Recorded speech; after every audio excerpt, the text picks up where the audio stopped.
Rogers and Benning. We'll be back in 1 minute.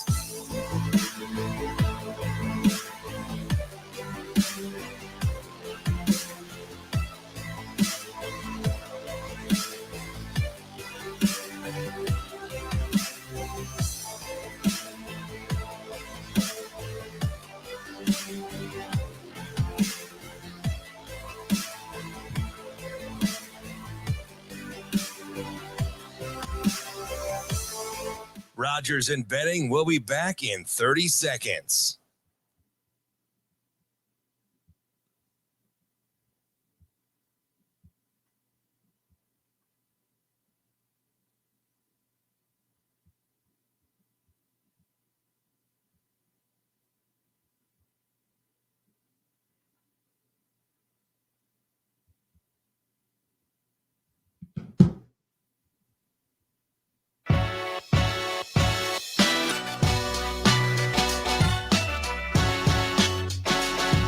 Coffee and Cream on Hail Varsity Radio with Andrew Rogers and Damon Benning. Rogers shotgun, Dillon to his right.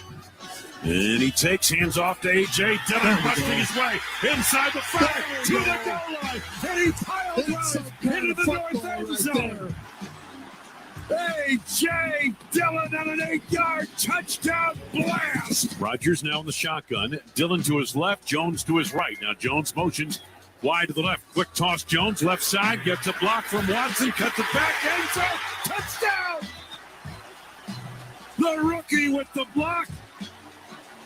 Aaron Jones like a rocket into the end zone, and the Packers lead it 23-6. I know we're coming off a very disappointing game against Kansas State after a great week. And, this game has a way of humbling you real quick.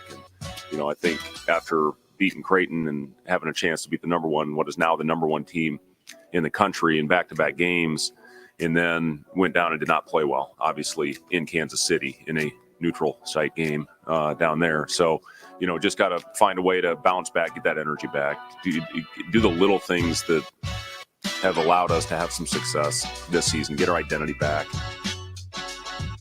Pour yourself a cup of coffee and cream Tuesday morning alongside Damon Benning, Andrew Rogers back with you on Hail Varsity Radio, powered by Currency. We are happy to have you along this journey on Tuesday.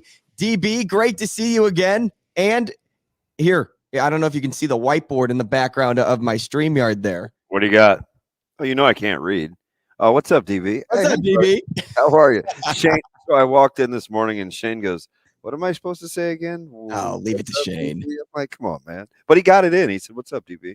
Hey, that's huge. See, Shane comes in handy. Yeah. Kind of like how having the last name Rogers comes in handy on Monday night. Oh, I see you working. When he's not running around like a chicken with his head cut off. Right. Sure. Hey, how about all that gray in his beard? I don't know if that was like excess snow because there was a little bit of a flurry, but in that post-game interview, I noticed a lot of gray starting to form in A-Rod's beard. No, that AR-12 is getting a little gray, man. Can you imagine playing in that offense sometimes? It'll gray you up. Can you imagine having gray in your beard? Oh, wow. I do. I have plenty. That's why I keep it trimmed low. It's not very kind. You don't use just for men or anything? No, I don't think I'll ever be that guy. Gray's fine. I mean, no biggie. At least so far. No big deal. Exactly, Doc. You're a wise man. Well, I don't know about that. I think I was one of the guys. I think I would bring, frankincense, myrrh, and gold. Gold. How about that? Did you say mirror? Like your reflection or myrrh? Myrrh. M-U-I-R, correct? Myrrh, yeah. Okay. Did you say mirror, though? I don't know, maybe.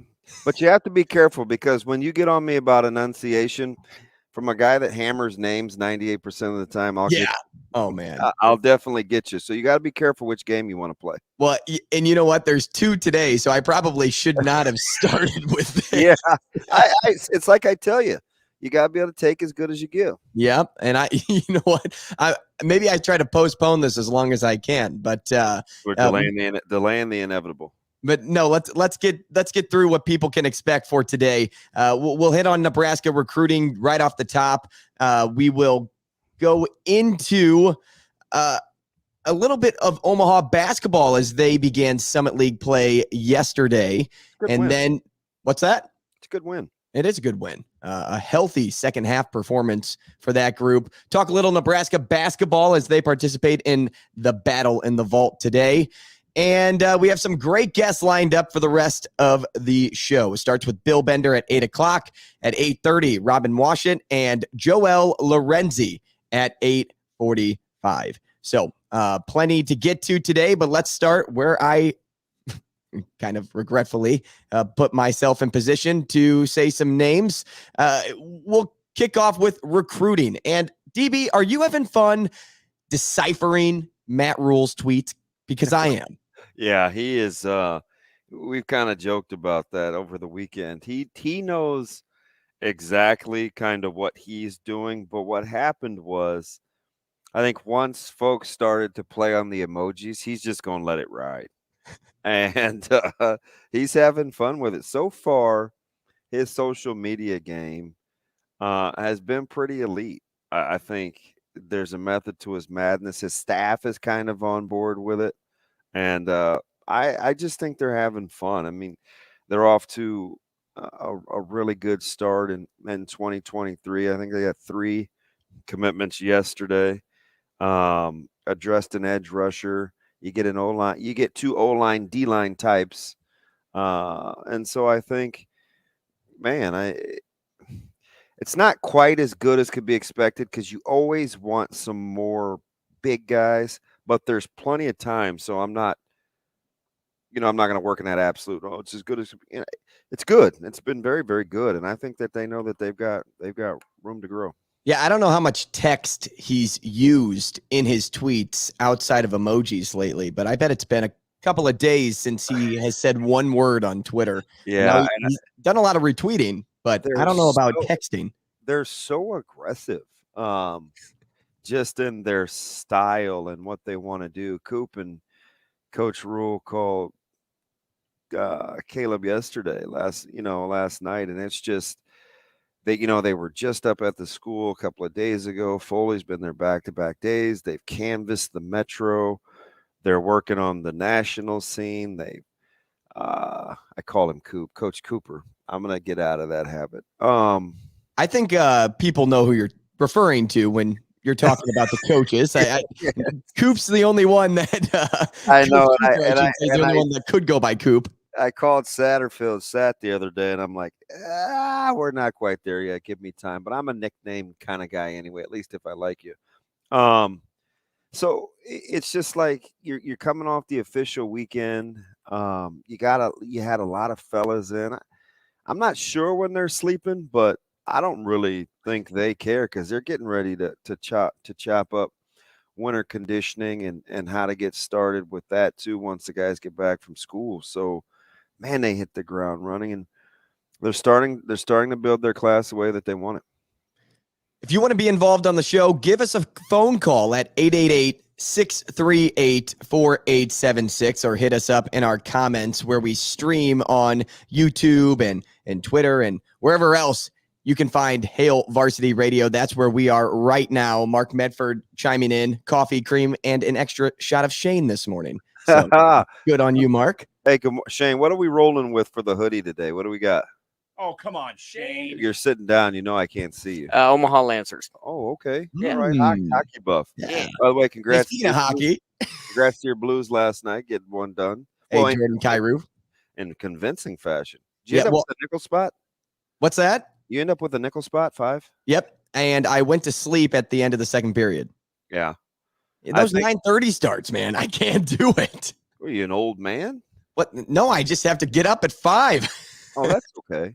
That's You, totally however, don't sleep, so you could stay up. Well, I wanted to watch a little bit to see what was going on with what all the buzz was with Buffalo and the Golden Knights, because I had a good buddy that swore up and down that Buffalo was going to win, and I was just trying to figure out what he was saying and who tipped him off. And sure enough, the Sabres upset the Golden Knights on the road. I was like, you should probably go buy a lottery ticket. Now, I think the backup goaltender was in for Vegas. He was, but still, a healthy fave. I think minus 160, something like that. Don't sleep on the Sabres. Tage Thompson's the real deal. Hey, and who would have ever thunk after getting rid of Eichel that debacle that it would have gone the way that, I mean, could that have been handled any worse? No. So, I mean, well, maybe it could have. Yeah, again, another one of those absolutes. I got to give myself wiggle room. But it's like going back to Nebraska and their recruiting and just talking to a lot of the guys and kind of how it's transpired. And they most of the guys keep saying the same thing. They like the energy and they like, I'm going to use the word authenticity. The young people say they keep it real, right? So, like, those seem to be the reoccurring things and themes, and you get that when you talk to the staff. Now, a couple of guys aren't as talkative. Coach Knighton, we're still working on old pot roast, being a little more talkative, but a lot of those guys, man, it's just it's a competitive bunch. And that's the name of the game when it comes to recruiting nowadays, is sparking those relationships and keeping those relationships. It's kind of the situation when you look at early signing period with that taking place tomorrow. You take a look at Malachi Coleman, the in-state #1 Nebraska recruit out there, and he's still uncertain about his status. Meanwhile, he wasn't about a month ago, because Nebraska had built that relationship with him. And now it's kind of starting back from ground zero. And I thought Matt Rule did a tremendous job of keeping his commitment. I would use the term warm because I don't want to say red hot, because I don't want to allude to anything or speculate, but talk about just implanting yourself into that kid's brain right away. Yeah, I agree. And I think Nebraska's still in really good shape with Malachi. I think they're going to be okay there. An interesting one will be in Lincoln, the other one in Lincoln tomorrow with Benny Nagoy and what he wants to do. I know that Iowa State staff pretty well, really good at what they do. Coach Aycock and Matt Campbell and company, just really passionate about their role. And he's been committed for so long. So, I told you listeners out there, I was a little surprised, but pleasantly surprised to see him that following Sunday, remember, at the invite-only deal. I was like, wow, that's pretty impressive, right? You called him immediately upon taking the job. The dialogue was going on all week. You get him there on the weekend. I mean, he was all smiles and well received. I was like, oh, they're going to have a chance to make some inroads. So he will announce tomorrow. That one's going to be interesting. You get Mason Goldman in the bag from Gretna, who I think he's pretty underappreciated. Yeah, speak a little bit to that, because you've seen him a lot this year. Unfortunately, some a little too close, right? And watched him over his careers. We've been in a few battles together with them. And I told him, I was joking with his dad a couple weeks ago. I said, for such a nice kid, he sure is mean-spirited on the football field. Like, he is, we cut up all these clips and we're watching him just kind of mow guys down and finishing blocks. And, we told our guys, listen, if you don't want that to be you, you're going to have to match his energy level, because he plays hard. And he was equally as good offensively and defensively. And he's the second guy with Major Jack. I think I'm saying that correctly. Your guess is as good as mine. When that I sounded could it go out, I went Matchajak. Could Matchajak is, I'll take it. Could go O-line, D-line as well. But I think Goldman's going to lean towards O-line, but we'll see on that. But just a really good player. He's long. He plays with good leverage. You don't have to worry about his toughness at all. And I'm telling you, Drew Down, as sure as I'm sitting here, the best thing that I like, I think it's not a surefire indicator, but what I've seen over the last 25 years, the folks that you don't have to babysit at the Power 5 level when they get to school give themselves the best chance to have success. And Mason Goldman doesn't need a babysitter. I think he's committed. I think he goes about his business. He does his thing. I think he's competitive. And those are the kids that can function at a high level. You can't always need people to tell you good things and whisper in your ear and back pat you. Now, that doesn't hurt. Don't get me wrong. But you have to be able to gravitate and past that when it's not going that way. And I definitely think that's a guy like Goldman. I think he kind of flies under the radar a little bit because of some of the other in-state studs like Maverick Noonan and potentially Malachi Coleman and all these other guys that we talk about, Brock Knutson. And Mason Goldman's a really, really good player. Yeah, it's been a great year for recruiting in-state talent, and a little surprising too when you get a new coaching staff in there and just to see how, especially locally with a new guy. Right. Yeah. How they don't know any of these guys. Right. How quickly he sparked some sort of relationship with these kids. He's building a locally owned offensive line. You mentioned Goldman. Sledge is a part of that recruiting class. So you have Gunnar Godala. You mentioned Broccoli Cheddar from Scotts Bluff, excuse me. And then you mentioned Matchajak and where he could lean. And I would venture to say that D-line probably puts less competition in front of his face to where he could maybe find his way onto the football field quicker if he were to lean that direction over the ladder. But, it could get even better as the recruiting process goes on. But there are those names that you missed out on. There are those local guys that the old staff, left a wound that couldn't be mended. Yeah. And you start with Zane Flores, and then you go to Ben Bramer. You mentioned Benny, Cade McIntyre, Cade Piper. Like, there are other names out there. And, you saw Travis Vokalek declare for the NFL draft yesterday. And not to say that there isn't a decent tight end core following Vokalek, but how about the loss of Ben Bramer now and a guy like Cade McIntyre now when you lose Travis Vokalek, and you could have replaced him lickety-split. Yeah, that tight end room is going to be very, very interesting. And I think the thing that really spices it up is that's Coach Satterfield's room. And he'll work with those tight ends along with being the offensive coordinator. So he'll get a firsthand look at what he wants those guys to do. And Borkature and a couple of these guys that have a little bit of experience are going to have to really step up. We'll see what happens with Fedone and how he plays, but and what happens with his future there. But yeah, they could use, just lost one to K-State yesterday that I know Nebraska was in the hunt for too. So I think, like I said, in these kinds of things, Andrew, it's not always going to be smooth sailing and you have some things that you got to replace, but they do a really good job of, like, you just take a look at the charts and the scholarship distribution and where they are in each room.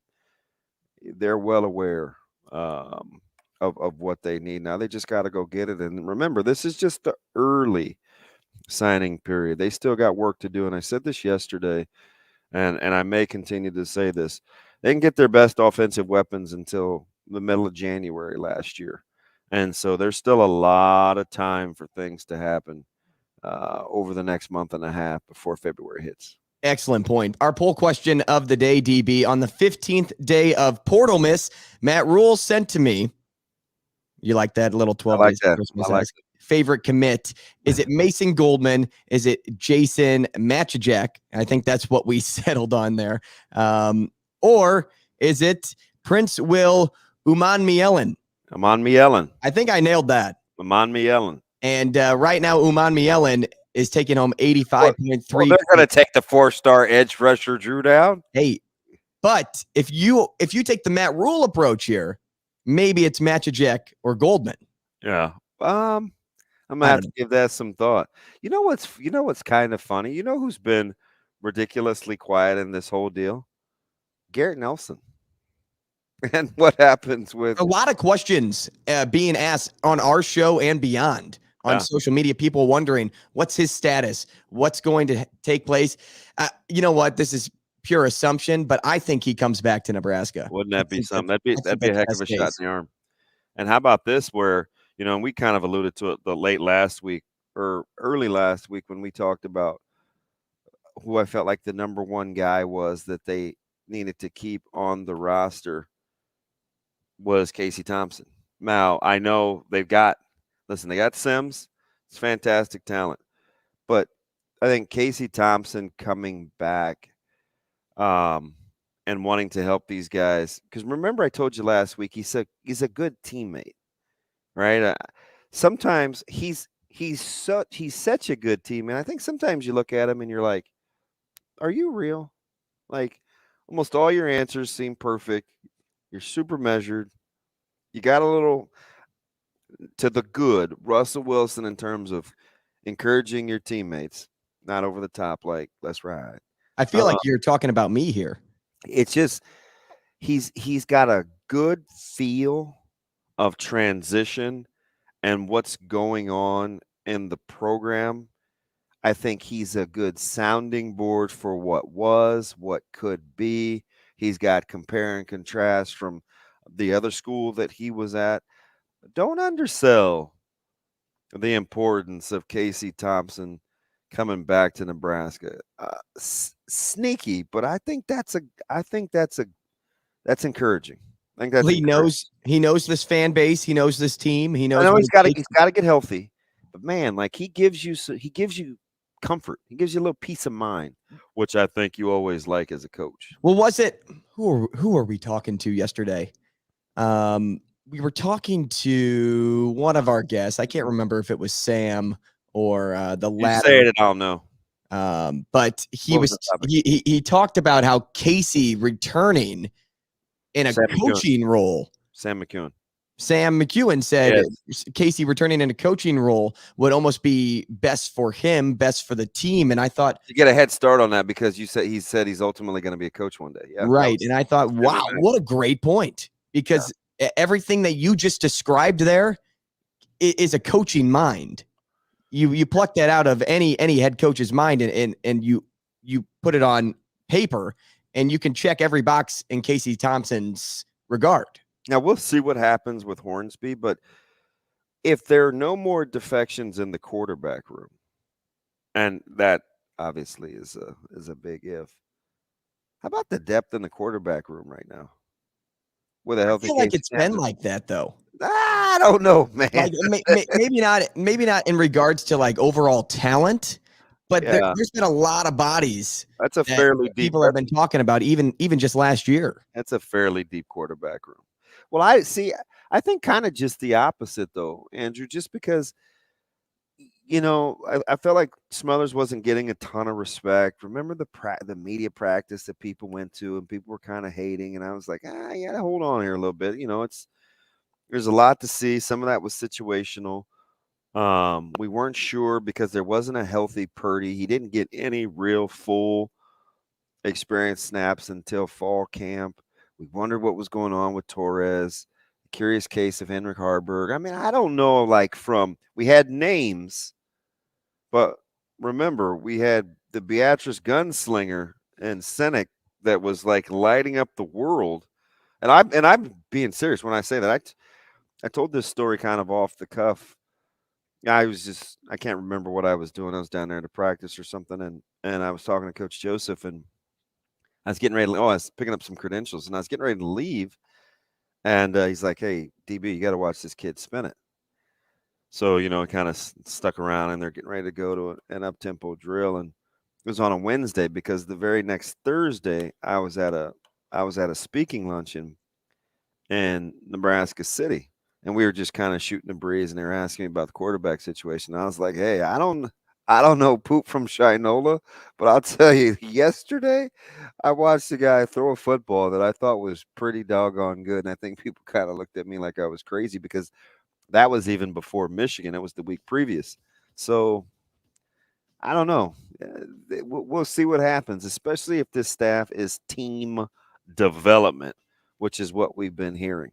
And I'm team DB when it comes to stories because I don't know. you've got all the inside scoops that I got nothing. That lead to people sitting on the end of their radio dial, DB, like, Hey, oh, give me more. Give me more. We call this a tease, but I'll blow your mind here in a second when we get to Nebraska basketball later on in the show.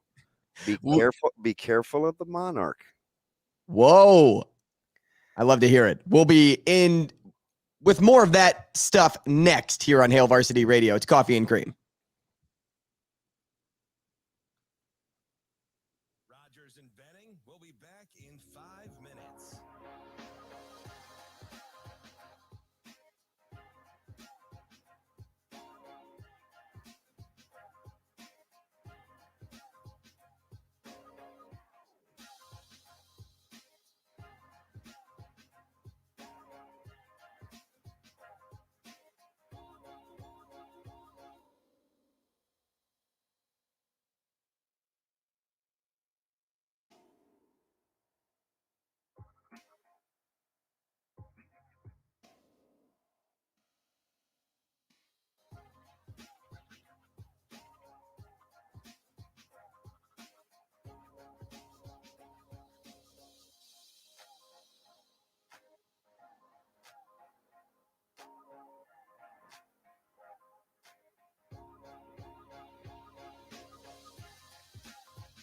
Rogers and Benning will be back in 4 minutes.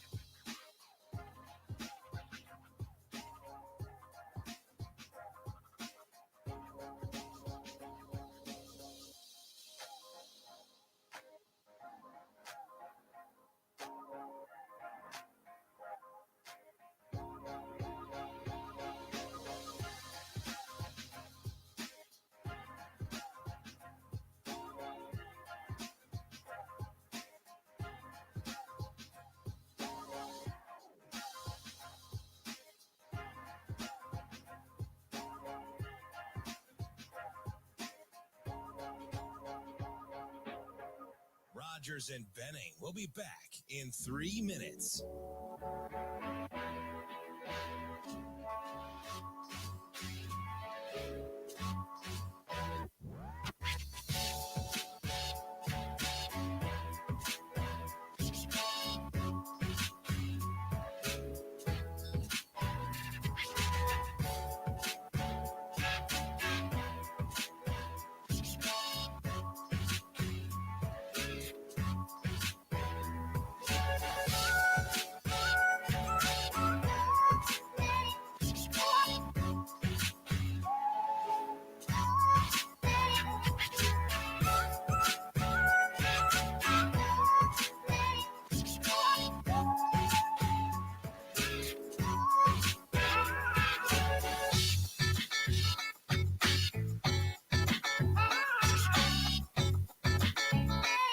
Rogers and Benning will be back in 2 minutes.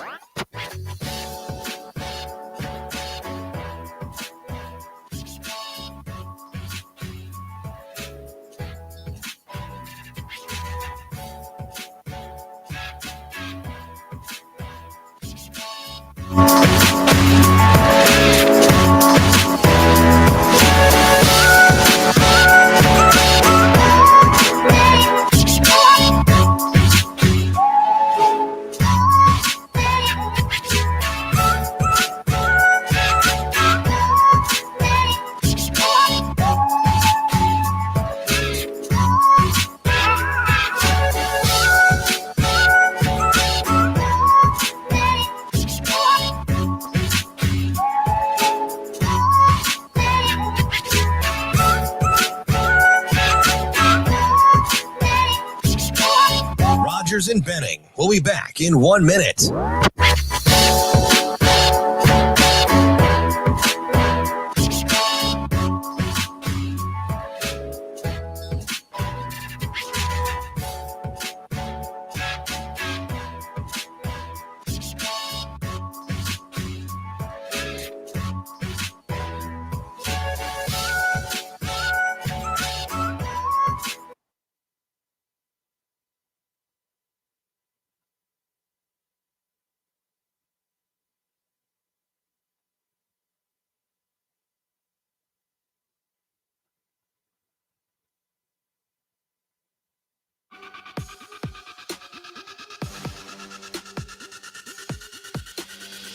Coffee and Cream with Rogers and Benning on Hail Varsity Radio.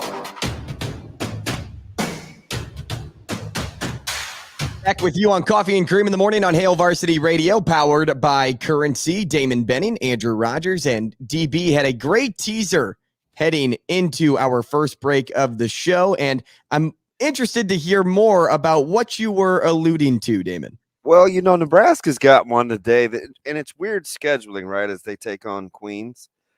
And you talk to a lot of people, you try to be places and see. And a couple of guys that were at the shoot-around yesterday for Queens were very, very concerned about who Nebraska has scheduled for this one because it looks extremely lopsided on paper. As a team that is scheduled is making the jump right from D2 to D1, and but man, the on the lips of many are one Mr. Dye that plays for Queens, Kenny Dye to be exact, and this team is in general in terms of the tempo, the pace, and how they can score the basketball. They're not calling for an outright upset, Andrew. But a team that I was told would run away with the Summit and clearly be a thorn in the side of a lot of lower major conferences. How about that? Yeah, you're not wrong there. And how about that? Well, I'm an Omaha guy. You know me. But hey, don't sleep on Queens.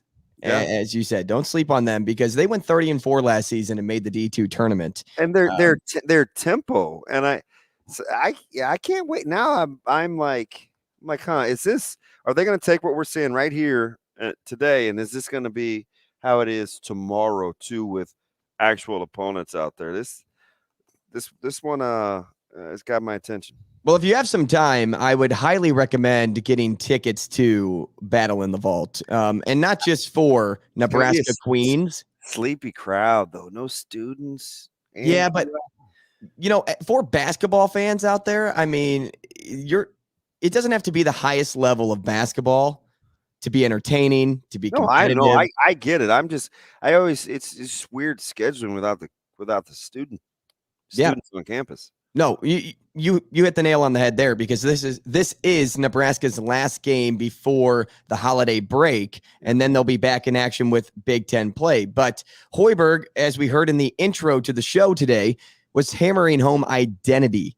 And he said for the first time this season, his team was out-toughed, which I thought was kind of a crazy point to pull out of his. Well, he said they got their blanks kicked. Correct. But, he reminded his team physically outplaying your opponent gives you a chance to win every time you step on the floor. Yeah. And so with this being the last non-conference game, team is 6-6. You had a decent start to the year. It wasn't the hardest non-con schedule, but it also wasn't easy because you had to play Indiana and Purdue in the midst of your non-con. It just hasn't been an easy road for the Huskers. You had Walker that missed the first 5 games. Griesel was out for the game against Indy. You now head into family time and Big Ten play with the potential of snagging a win, and then that sets the attitude. That sets the tone to restart with confidence in conference play against Iowa. I think it's crucial that you come away with the win against Queens. Oh yeah, for sure. It's too long to sit too, because that Iowa game is not to win the 29th, maybe. 29th, yeah. So I mean, I don't know about you, but that's just too long to sit. That's what made football tough for me. Like if, unfortunately in college it didn't happen a ton, but coaching and otherwise, you sit on a loss and the very next week, man, I don't know, you want to get back out there and run it back. You just don't want to be spending time over the holidays, man, wanting one back. So go out on a good note here and embrace yourself for a highly competitive Iowa team. And I don't know what the correlation in terms of talent, top to bottom, but I do know style of play. Seeing Queens in this one will help Nebraska for Iowa because Queens is going to get up and down the floor and they're going to get some shots up. Hey, I also really enjoyed seeing Hurrdat Sports put out an interview yesterday with Noah Shutt, the local kid from Laurel Concord Coleridge, and he won a D1 state championship at Pinnacle Bank Arena. So it was cool to see his tie-in back. And I was curious, and I didn't look this up, and I know Damon didn't look this up either, but are there any other local high school kids from the area playing in this tournament? Do you have any idea? I'm not sure. I probably should have done my due diligence, but I'm not sure. Well, beside that, an exciting day for college basketball, and it all started last night even when Omaha opened Summit League play against Denver. Omaha predicted to be the 9th best team in the Summit. For those that don't know, there are only 10 teams in the Summit, and Denver was pre-ranked 5th, and they've had a good year. They started 9-3, but the Mavericks led in nearly every statistical category, and it was they were favored last night. The Mavs? No, Denver. Oh, yeah, well that was I think people looking at that game right out of the gate. Yeah, but Denver here's the deal. Do you know what the line was? 1.5. It's a stinky. That one didn't exactly. That's why they took the 17-point tail kicking, especially in that second half where Nebraska got busy. And Denver only scored 28, 29 points. That three guard lineup with Nebraska playing a little bit bigger. Boy, Jungers and Sutton and company, actually Sutton didn't shoot it really well, but not this game, but everybody else picked up the slack. Boy, I tell you what, man, that was a good win for Omaha last night. And Denver's a program, and you know this from covering hockey, they're not short on fiscal resources. Like, that's a big-time program. It's always funny to see that, people say, oh, I think Omaha can be like Denver in the Summit. And I'm just thinking, man, I can't imagine the difference in those athletic budgets, but I imagine it's significant. Denver spends money, and they make money. I didn't see a win like this last year, DB. No, I'm with you. In Omaha, we did not see wins like this, but the team that Coach Crutchfield was able to put together in year one and snag a win against Denver, not only just a win, but a 17-point win at that. You have a team that puts up 46 points at home in the second half in front of your home crowd. You set the stage for the rest of Summit League play. At least a little bit of a hey, we're here. They only turned the ball over 8 times, 21 assists. And 34 bench points. Yeah. Hey. Well, I mean, a lot of that is Jungers who, and I keep saying this out of Omaha Creighton Prep, so much better than I think. And I'm not even going to say critics. I just don't think we appreciated his high school career just because I think we wanted him to be more dominant than he was at Creighton Prep. And I just think Coach Lutke does such a good job over there.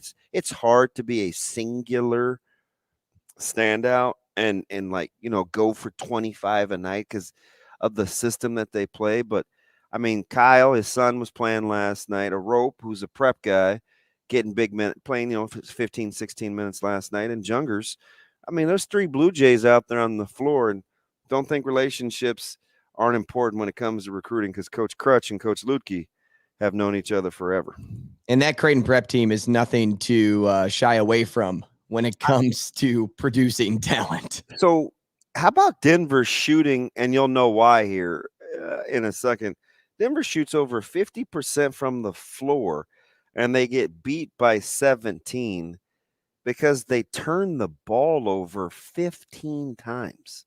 If you can't win games when your turnover ratio supersedes your assist ratio. Yeah, negative, right? Because what they have for assists was 11 or let's do the math, quick 11 or math 12? here. Yeah, 11, 12. Assists with 15 turnovers. That's not going to get it done. And you know what? It doesn't help when your point guard turns it over 7 times on his own. And how about White taking better care of the ball last night with just the 3 turnovers? Yeah, I say just, but you got to keep that number lower than the 4 and 5 that it is capable of being sometimes.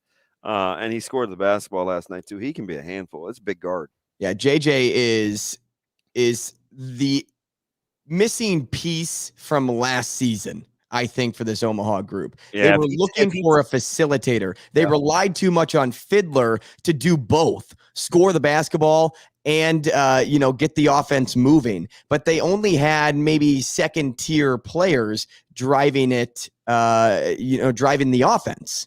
And now you finally have a guy, a true point guard, somebody that the offense can run through, and it just it creates magic on the floor, not havoc. Crazy too with Fiddler's stat line. He quietly had 7 assists, which when you're rebounding the way he did last night and you shoot it as well as he did, that's not a bad night for Mr. Fiddler on the roof. Gonna be a heck of a guy if he can figure out how to get some easier shots in that offense when you get that good backcourt play. Hey, plenty to still get to on this show. Hey, do you want to play Take It or Leave It next? Maybe. We still have a lot.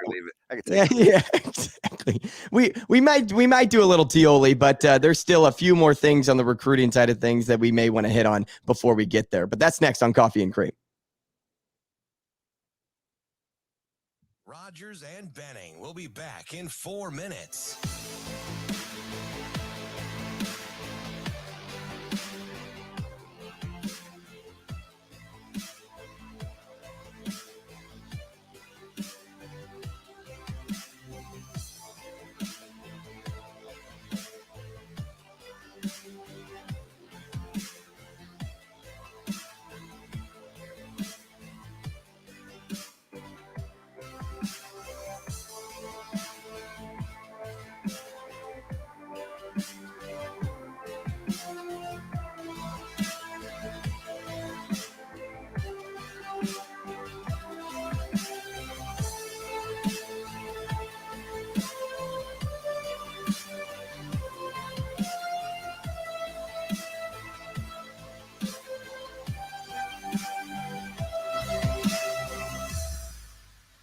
Rogers and Benning will be back in 3 minutes.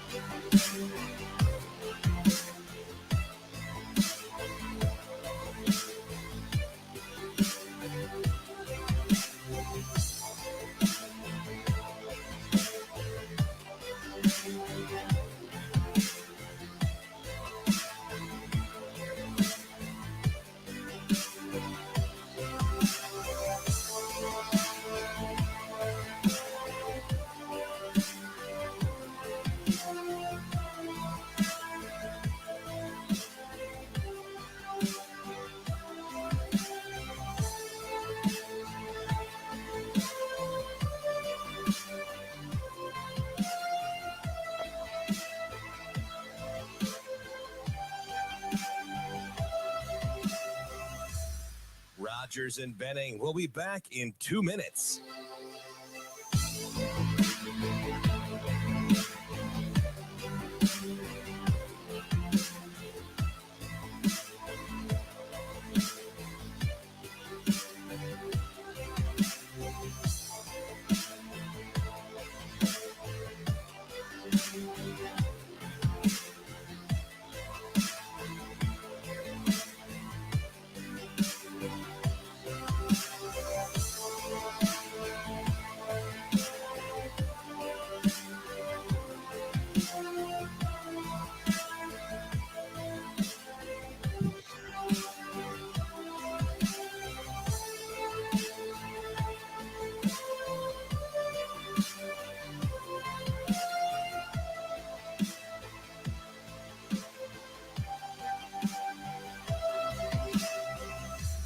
Rogers and Benning will be back in 1 minute.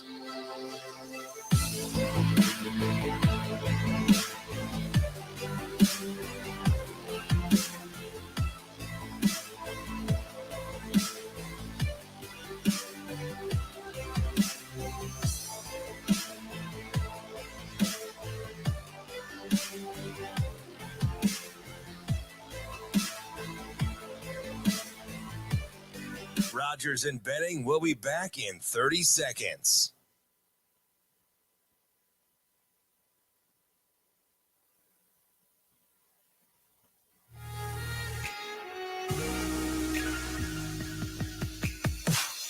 Coffee and Cream with Rogers and Benning on Hail Varsity Radio.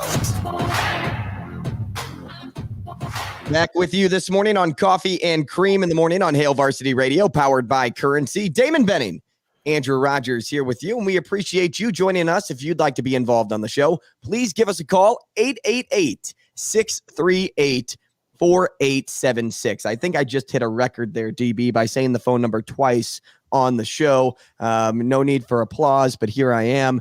And, something I wanted to hit on going into the break, but we kind of ran out of time in that first segment, was a quote that I saw Matchacek say yesterday.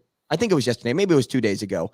But then it corresponded to something Tristan Alvano said on our show from yesterday. And here was Matchacek's quote. So I want people to remember this new staff wants nothing to do with the old, excluding Donovan Raiola. This new staff wants to push toward the future. But for the second straight day, I've heard a commit say the old staff didn't give me an opportunity.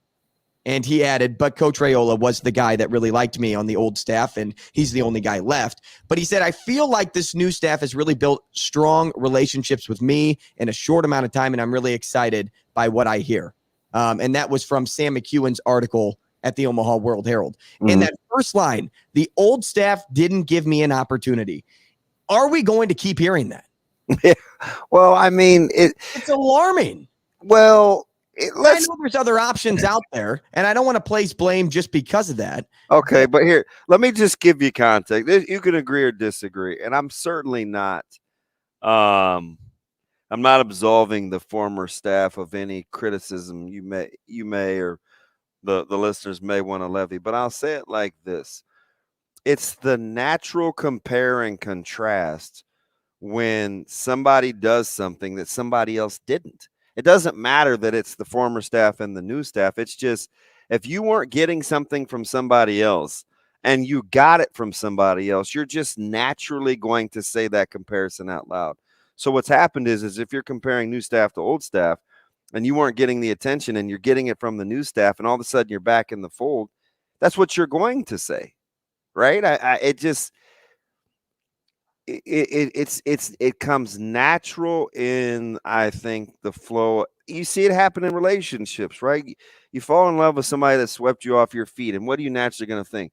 Well, nobody's ever made me feel like this before, right? I mean, that's just kind of what people do. And when it's so fresh, and you're comparing staffs, you're just naturally going to feel like that if you're getting something from someone that you weren't getting from someone else. Because not everybody's going to have that same opinion, but it's kind of low-hanging fruit when folks weren't in the mix at one point and are now in the mix.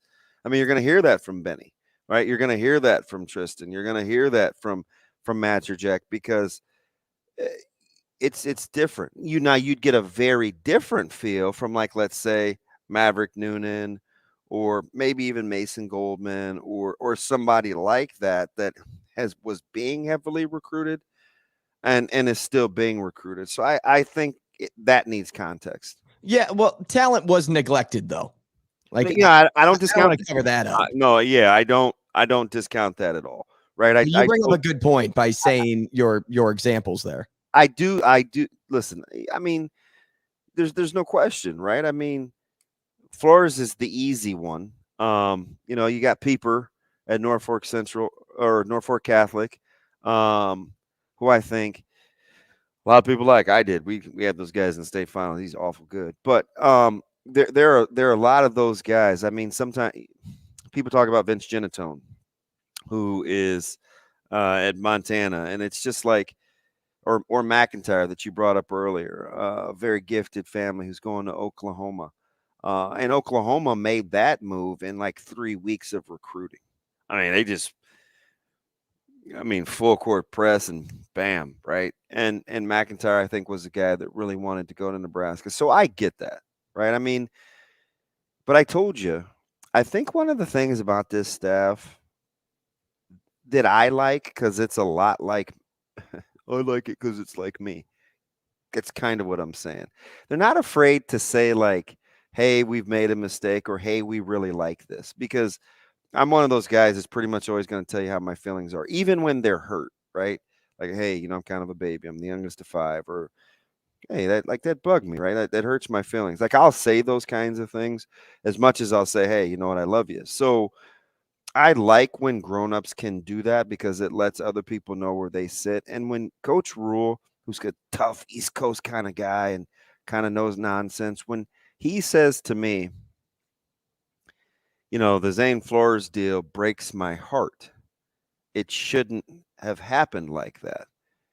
See, that I hear that, and just kind of knowing the family, and I'm using this because it's not going to ultimately, I mean, maybe it'll pay dividends down the road. I don't know. But I'm saying, hearing that, I go back and I say to to Zane's dad, hey, I'm not trying to put any unfair pressure on you. I know you guys are happy. It's all about loyalty. It's this. I said, but I haven't heard this from another adult in a long time. Like, it's just kind of rare. And it's like, hey, let's talk. Whoa. You sure? Can I give him your, you know what I mean? It's like, when people are honest like that and they tell you how they feel about a situation, it's disarming, right? It's like, oh, okay, this regular person. I mean, Power 5 coach, great program, storied program, and wow, this is really bugging you, huh? Or when he says something like, hey, you know what? I just got off the plane with Coach Satterfield from Missouri. You should have said that you were coming to Omaha. Oh, I didn't know I was coming to Omaha. We just stopped here because we couldn't let Coach Foley get all the cred. He's kind of serious, right? Like, it's not going to be just Coach Foley's town. It's going to be their town. Do you know what I mean? So No, I'm with you. I just think that's just a lot of what they're going to do, and I think a lot of what they're good at. That's why the staff, I think, has got to look a certain way. If you're not about that energy, man, you might have to go find something else to do. Yeah, despite the quotes that I've been seeing, I doubt you hear anything like that by the time Matt Rule retires in 50 years, because he carried Nebraska to greatness again. 95 years old, Coach Rule is going to be rocking like 3 rings and a couple Big Ten championships. 3? We need more than 3. Well, we haven't had 1 in 20. Can we start doubling history, DB? Baby steps, man. We just try. Let's win the West first. And by the way, speaking of which, you see what, like, UCLA and Michigan, some of these teams, Michigan is killing the portal. Mm-hmm. UCLA is getting guys to flip. SC's going to keep doing their thing. Say what you want about the West. If we get rid of divisions in the Big Ten, how competitive is this bad boy going to be? Right. Yeah, no, 100%. You hit the nail on the head there. And we'll talk to Bill Bender next on the show a little bit about some of that stuff, because as early signing period approaches for tomorrow, there have been a lot of flips, and I would say we're going to see a lot more. Yeah. I'm going to ask him about the NCAA new president, because Baker's going from governor to the NC. It's like, I in the back of my mind, Andrew, I'm wondering, is the NCAA playing chess and we're all playing checkers? They want the government involved, so they get a government guy. I got to know if that's intentional. Hey, you know what? Matt Rule plays chess all the time, so maybe chess is a good thing. Man, what doesn't he play? Lawn darts, bags. He's just okay at ping pong. He plays with our minds. Yeah. The emoji thing. Will Compton tweeted at him yesterday. I don't know if Coach Roy answered or not, but I mean, he's got Danny Woodhead tweeting at him. I mean, he's gathering some momentum. Remember the food tweet when he just took a photo of his lunch tray? Yeah. Like he was in the high school lunchroom. Yeah. So that resurfaced yesterday when Princeville committed. Yeah, because right? I think it was African cuisine.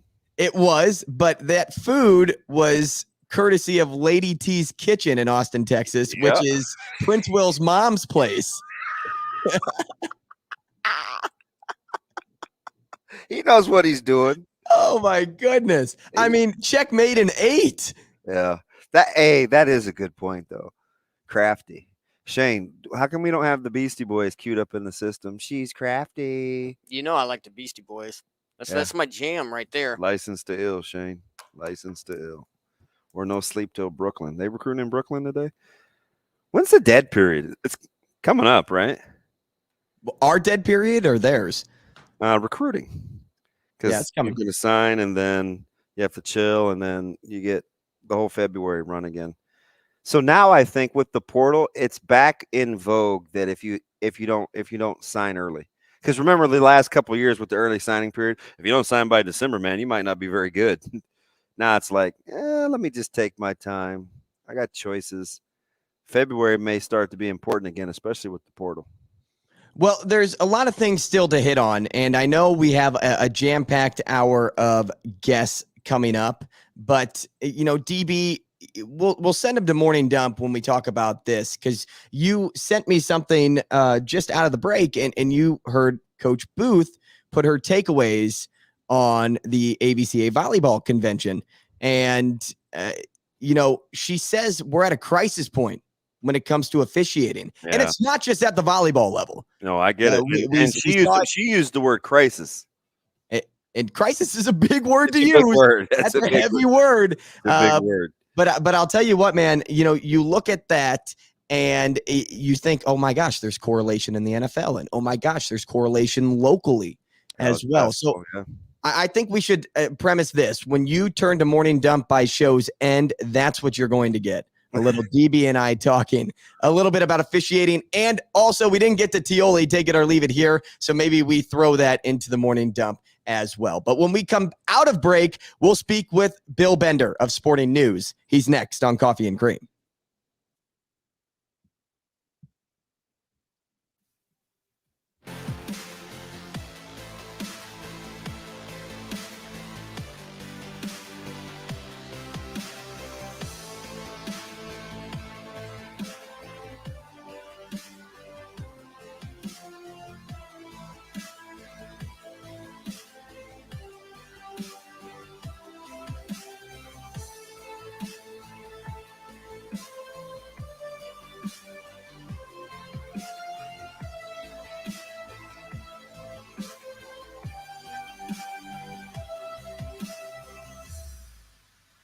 Rogers and Benning will be back in 3 minutes.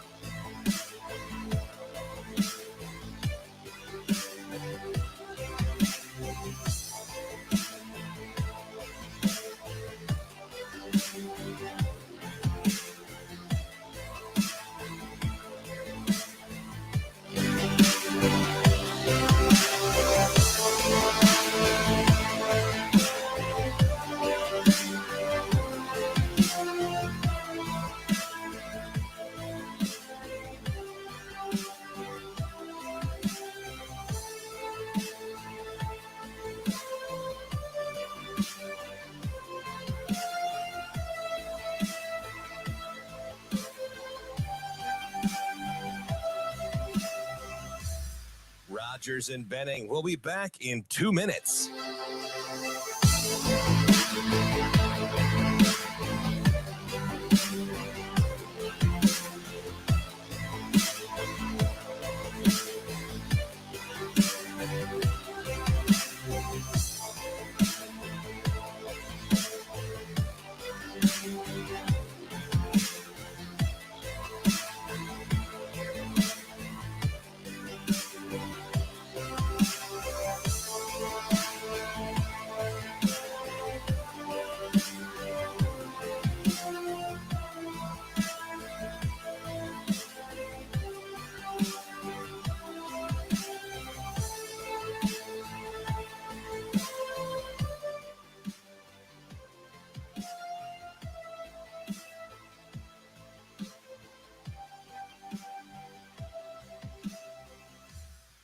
Rogers and Benning. We'll be back in 1 minute.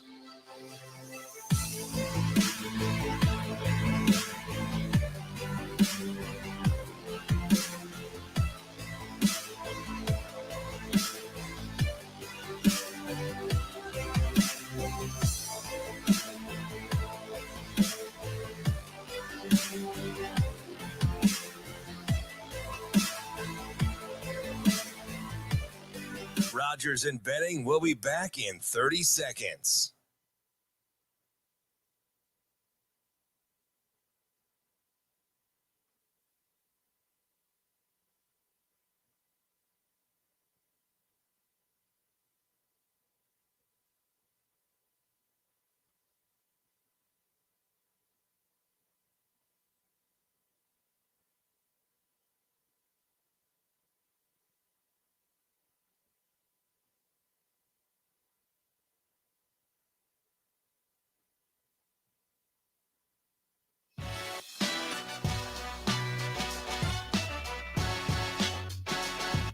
Coffee and Cream on Hail Varsity Radio with Andrew Rogers and Damon Benning.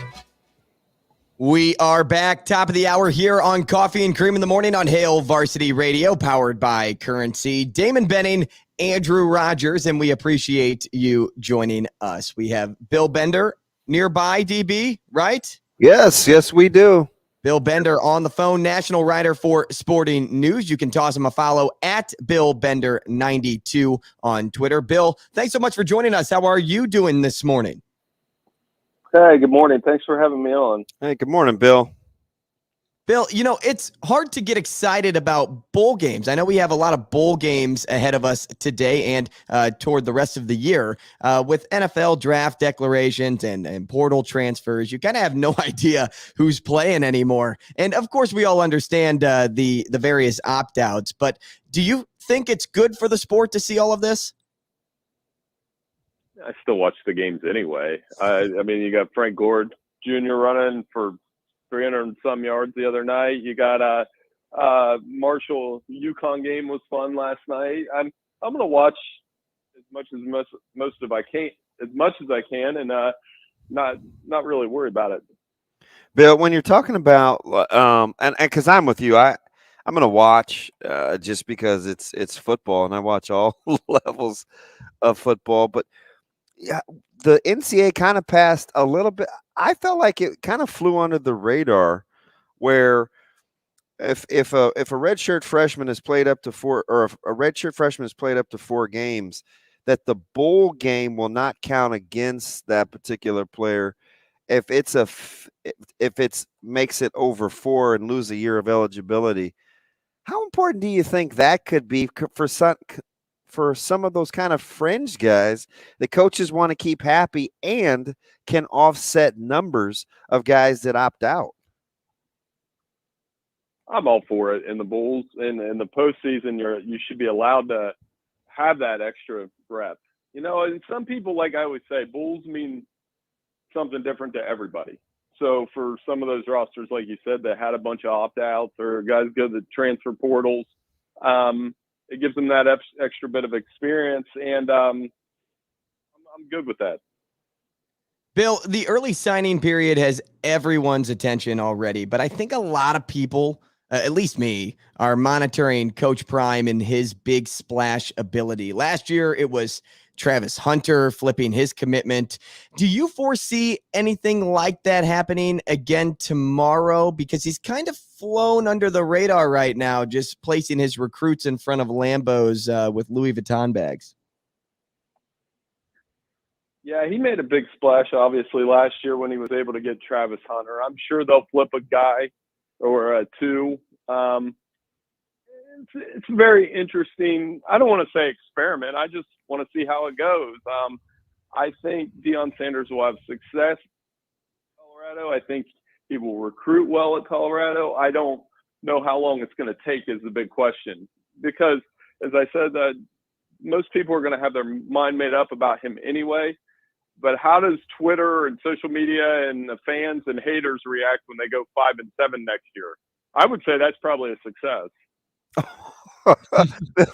Let me ask you something before we get back into college football. No, let's stay here with it for a second before I get to the NCAA, because you may go off on that one for a while with Governor Baker and that decision. But, Bill, as you're kind of looking at ramping up towards the holidays and the bowls, the college football playoffs, we know that expansion is coming. Are you surprised or kind of just status quo that expansion is coming without a whole lot of conference uniformity first in terms of non-con games and scheduling, et cetera?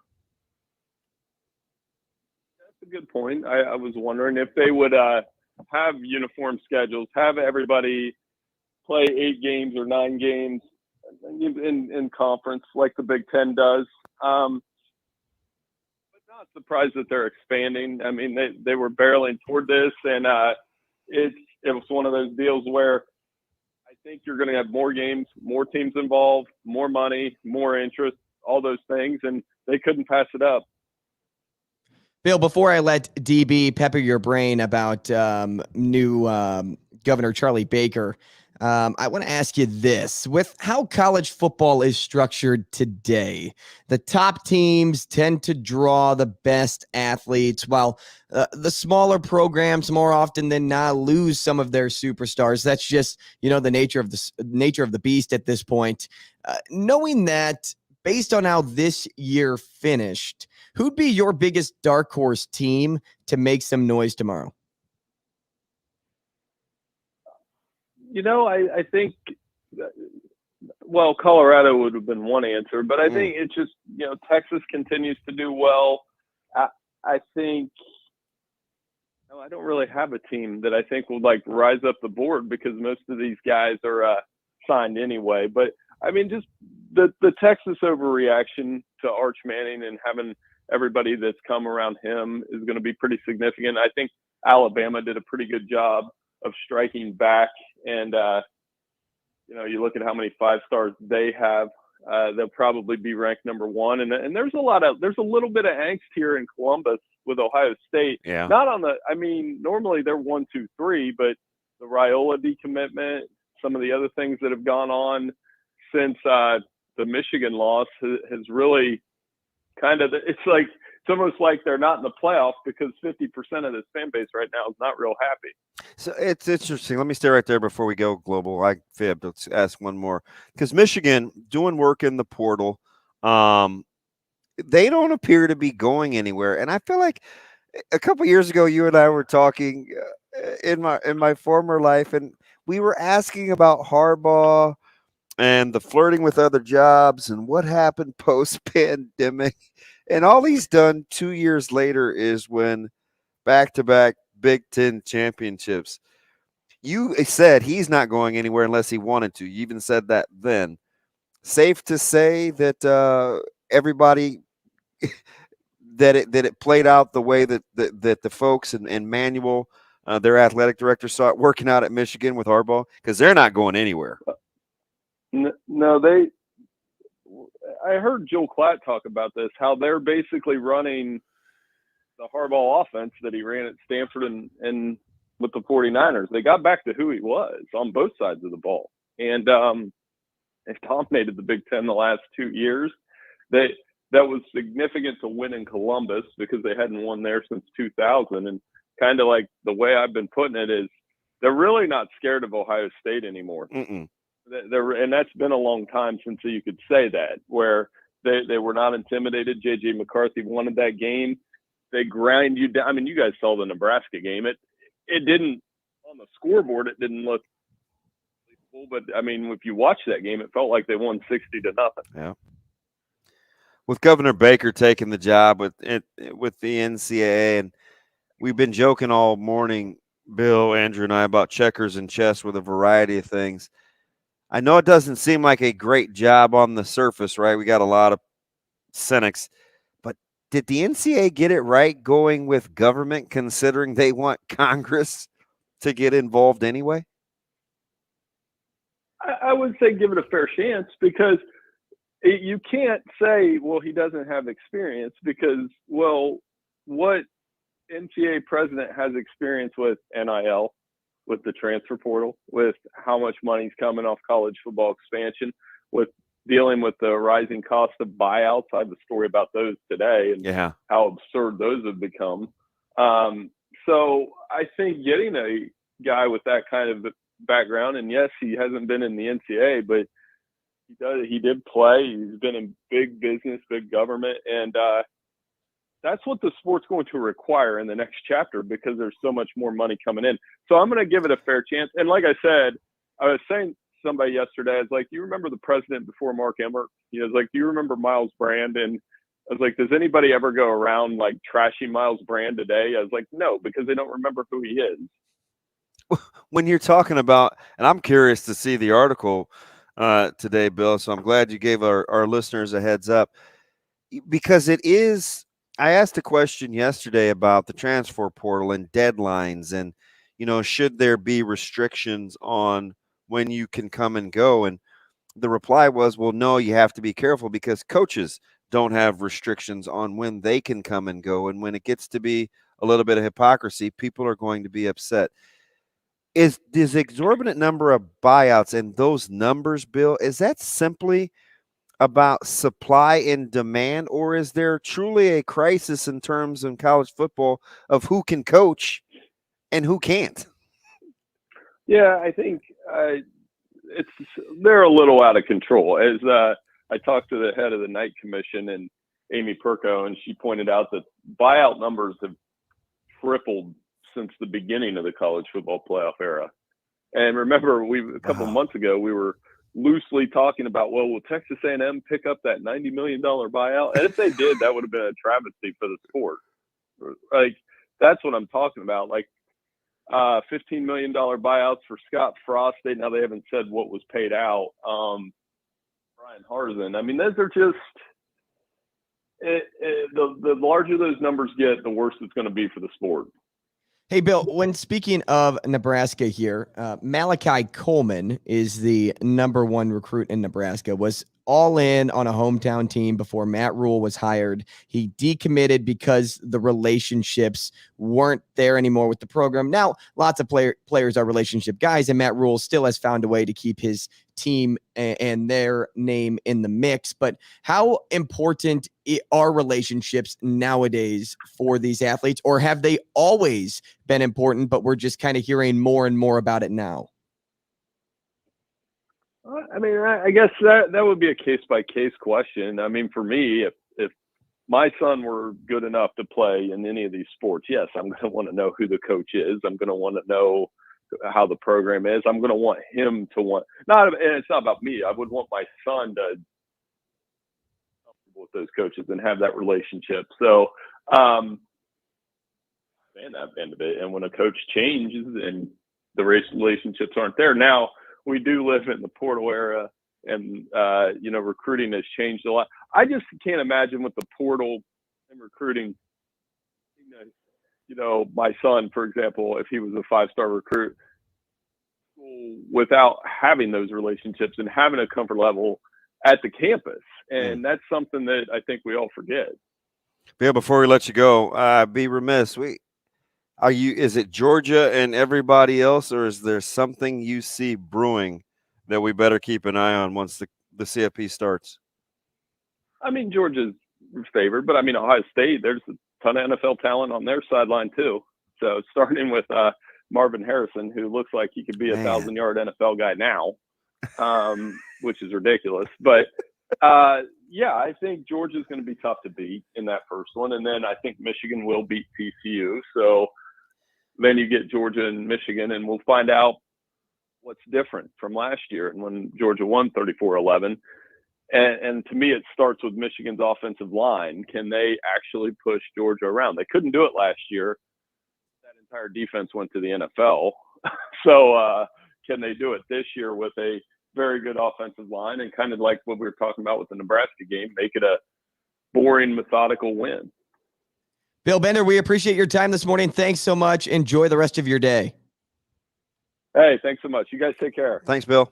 That is Bill Bender. Catch him on Twitter at BillBender92, national writer for Sporting News. And check out his buyout story that is coming later today. Now, DB, we touched a little bit on Charlie Baker, but I wanted to run this by you quickly because when you look at somebody with no real college background, you talk a lot of politics now because you grab a former governor and or is he the current governor? I don't know our governors in the US. So the current governor, and he didn't run for re-election, so that term ends on the 5th. Right. So thank goodness we have you, our history buff over there. It has to be all centered around NIL though, right? And so that you can come up with legislative solutions when problems arise. I think it's all about that's the short answer. That could be a piece. But I think it's all about whether you want control at the state level in terms of how to regulate the money, or do you want one great big governing body? Because I think all the to-do about NIL when it first started was, how are you going to control and regulate the money? Who is doing the taxes? How is the government going to get their cut? Are kids filing on their own? There was all those kinds of answers. And I think when the NCAA first were kicking around the ideas of name, image, and likeness, they were hoping the government got involved, right? Because I don't think they wanted that on their watch. They clearly don't. So I think they invited chaos down the stretch, and the government is going to see, hey, there's a lot of money changing hands. How can we get involved and regulate this deal so we can get our cut? And I think ultimately that's where we're at. So is he just a placeholder then? No, right? I think because where does the power fall? Does it fall on the commissioners, the Power 5 commissioners to be exact? Well, I think it's a lot like the NSAA here, right? Where they're working for the chartered schools. And that's what really the NCAA and the president is doing, is they're supposed to be working in conjunction with the schools.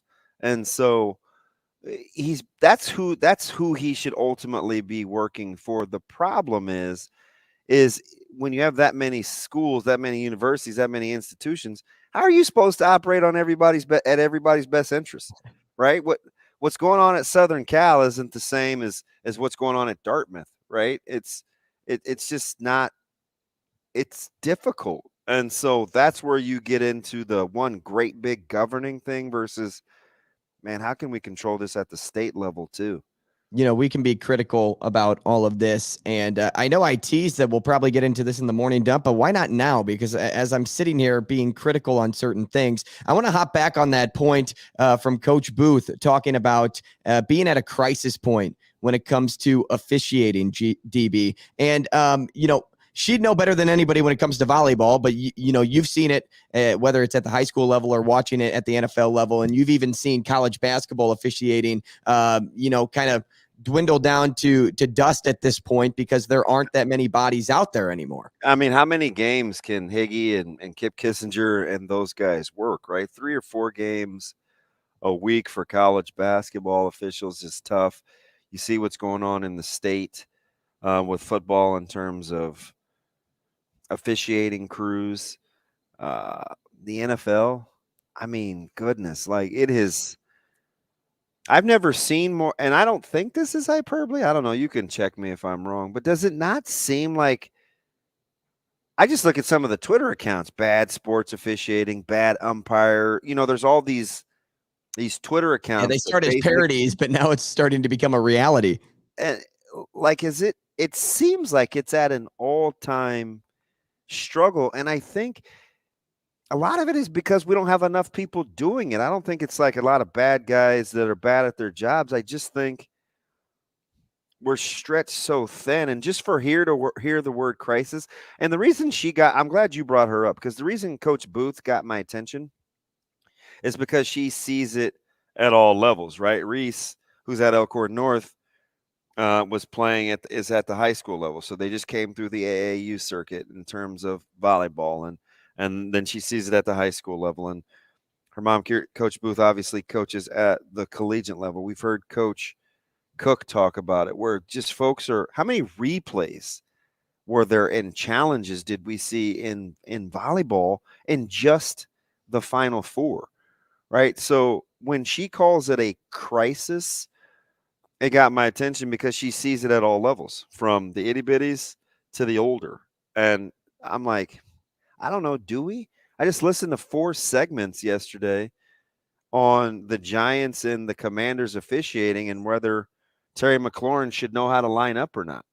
Right? It's like, I go back to the acknowledgement factor there, though. Like, he acknowledged. But the thing about it is, Andrew, when I hate to say it, but when gambling and money is involved, yes, go Damon. You cannot have. That's what I think draws people's ire. When after the Donahue scandal in basketball, Andrew, I mean, people are gonna be on high alert to make sure that officiating is. You can't have your hand on the flag the whole time. Is on point, and people notice things. You have to have enough bodies to be able to do it. People notice things. Do you know anybody, Andrew, who's like, hey, man, I'd love to be an official? Well, so you bring up a great point there, because I used to be an official.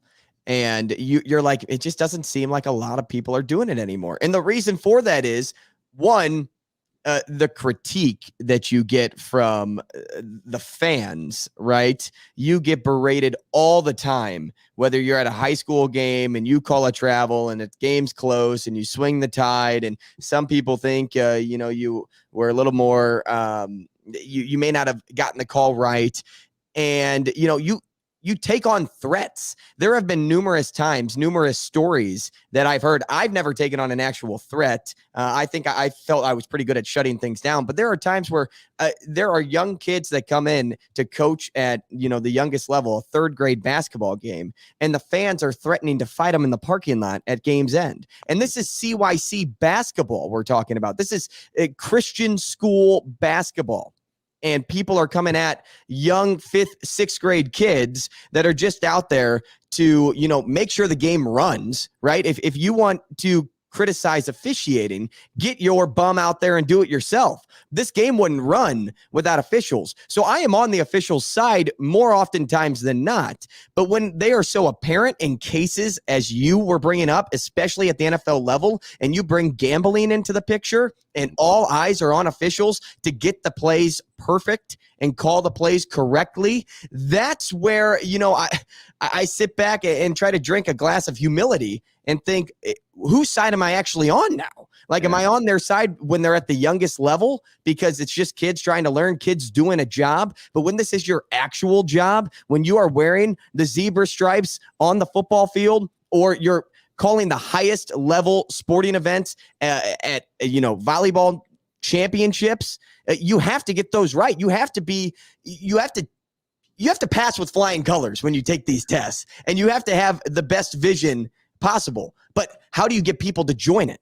Because you're starting at the lowest level and you're killing kids' dreams to even still be around the sport if they, can't play anymore. Because being an official is a full-time job. I know a lot of people do 2 jobs at the same time and cover college and high school games. But then once you progress further and further on, that becomes your full-time job. But you're not going to get those slots filled anymore when you're killing the young kids of our generation at the lowest level. Hey, so did it catch you off guard when she said, Coach Booth, she's like, hey, she's like, be kind, right? And I'm telling you, the reason it struck is just because she's such a good person, right? I get that. But she's asking other adults to do basic adulting things. And she's almost making a plea. That's really what it's like. What are we doing where she's got to do that? Do you know what I mean? I'm with you. I mean, it just comes down to getting the call right. But at the same time, maybe. Hey, just get it right, man. Just get it right and we'll behave as parents. But you can't say that. Hey, kill him with kindness, though. You said the word kindness. Think about how far that goes with an official, how long of a way that goes. I'm not saying officials then side with your team, but maybe you get a call or two because you're treating them with respect. You're not just coming after them and ticking them off, for lack of a better term. No, I get it. We need numbers, man. A lot of my buddies do it. Like, I could probably list you 15 guys that are officiating, and a couple of ladies for that matter. And man,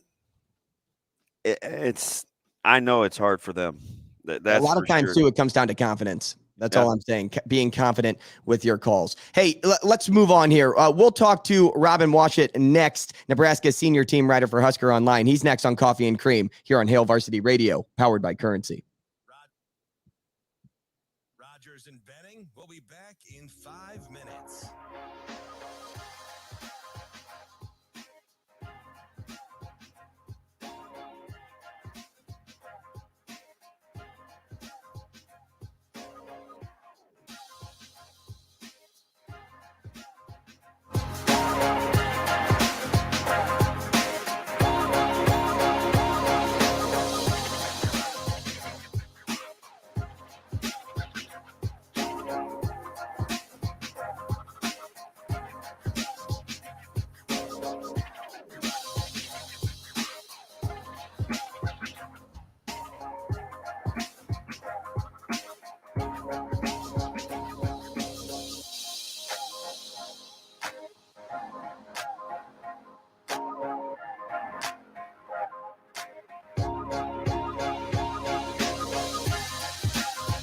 Rogers and Benning will be back in 4 minutes.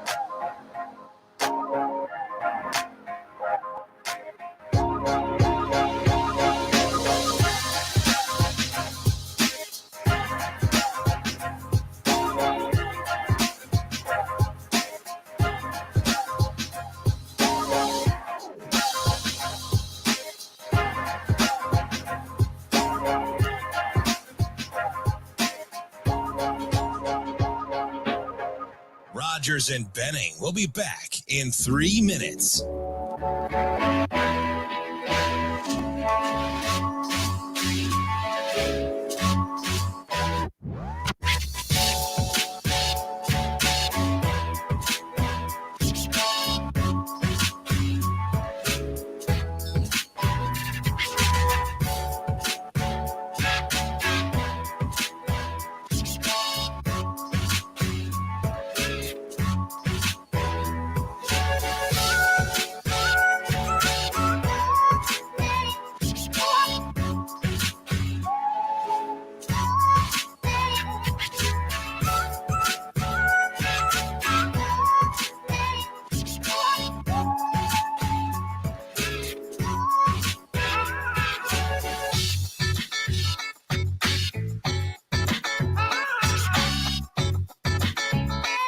Rogers and Benning will be back in 2 minutes.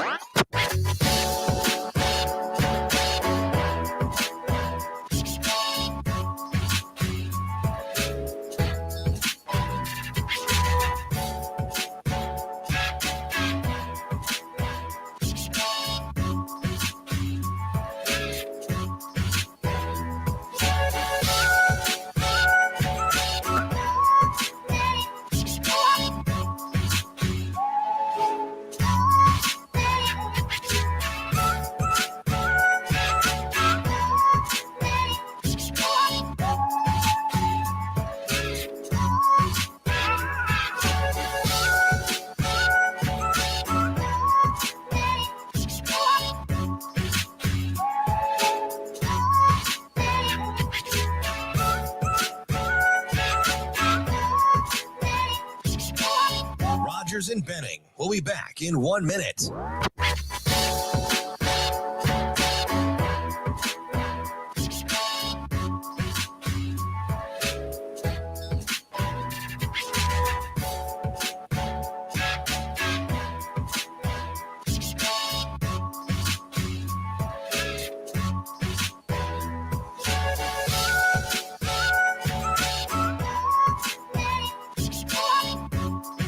Rogers and Benning will be back in 30 seconds.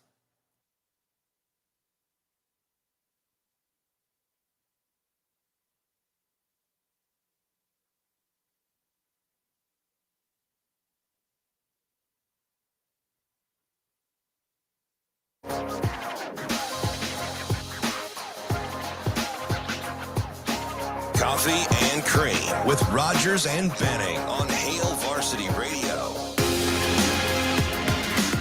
Back with you on Coffee and Cream in the morning on Hail Varsity Radio, powered by Currency. Damon Benning, Andrew Rogers. We've hit that 8:30 mark, and that means it's time to bring on, Robin Washut, Nebraska senior team writer for Husker Online. Robin, what's up, man? What's happening, guys? Well, that was kind of lackluster. What's up, Robin? What's well, what's going on, guys? Just trying to make it through the week here. Well, you think you've had a busy time or something? Yeah, I'm just taking 1 hour at a time here. Hey, so in all honesty, though, hopefully you don't have to travel far for whatever the reason. We play in Caleb's high school team plays in Kansas City today. Tomorrow, they move the holiday tournaments up a day. Are you a weather weenie? Because I know I am. So, and full disclosure, I couldn't care less if people think I'm a baby. But do you believe this storm is actually coming?